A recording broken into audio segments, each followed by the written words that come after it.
Weekend ഓഫും നല്ല കാലാവസ്ഥയും കൂടി ഒത്തുവന്നപ്പോൾ ഫാമിലി മൊത്തം പുറത്തു പോകാൻ തീരുമാനിച്ചു. എങ്ങോട്ട് പോകും? അപ്പോഴാണ് വീടിനടുത്തുള്ള സ്ട്രോബെറി പാടത്തെക്കുറിച്ച് ഓർത്തത്. അങ്ങനെ അങ്ങോട്ട് വെച്ചുപിടിച്ചു. ഈ കാണുന്ന വണ്ടികളെല്ലാം സ്ട്രോബെറി പറിക്കാൻ വന്നവരുടേതാണ്. സ്വന്തമായി കയ്യിൽ കരുതിയ പാത്രത്തിലോ അല്ലെങ്കിൽ ഇവിടെ നിന്നും കിട്ടുന്ന പാത്രത്തിലോ നമുക്ക് ആവശ്യം പോലെ സ്ട്രോബെറി പറിക്കാം. അവസാനം നമ്മൾ പറിച്ചെടുത്തത് തോട്ടം ഉടമയുടെ അടുത്ത് കൊണ്ടുപോയി തൂക്കി നോക്കി പൈസ കൊടുക്കുക. ഈ കാണുന്നതാണ് നമ്മുടെ സ്ട്രോബെറി പാടം. ഇത്തവണ കാലാവസ്ഥ വളരെ മോശമായിരുന്നതിനാൽ സ്ട്രോബെറി ഒന്നും അധികം പുറത്തേക്ക് കാണാനില്ല കേട്ടോ. ഇലകൾക്കിടയിൽ പരതി നോക്കിയാലേ സ്ട്രോബെറി കാണാൻ സാധിക്കും.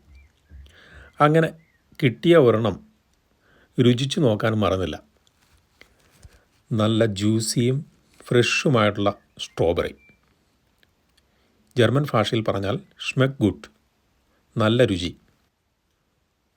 പലതരത്തിലുള്ള സ്ട്രോബെറി ഇവിടെ കാണാൻ സാധിച്ചേ.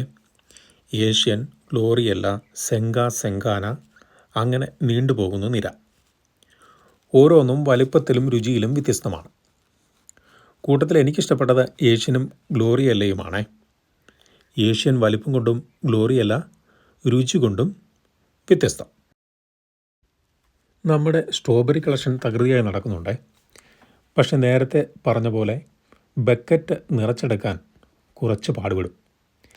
ഇലകൾക്കിടയിൽ തപ്പി നോക്കി നല്ലത് കണ്ടുപിടിച്ച് ശേഖരിക്കാൻ കുറച്ച് സമയമെടുക്കും.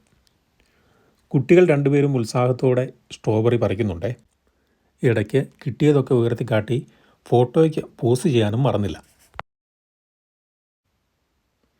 നീണ്ടു നിവർന്ന് കിടക്കുന്ന സ്ട്രോബെറി പാടത്തിൽ എവിടെയാണ് കൂടുതൽ വിളവ് എന്ന് കണ്ടുപിടിക്കാൻ കുറച്ചധികം പാട് തന്നെ. കൂട്ടത്തിൽ നല്ല വെയിലും. കുറച്ചധികം ആൾക്കാർ കൂടി നിൽക്കുന്നത് കണ്ടപ്പോൾ അവിടെ പോയി പറിക്കാൻ തീരുമാനിച്ചു. അവിടെയും നിരാശ തന്നെ ഫലം. ഇത്തവണ മഴയാണ് വില്ലനായത്.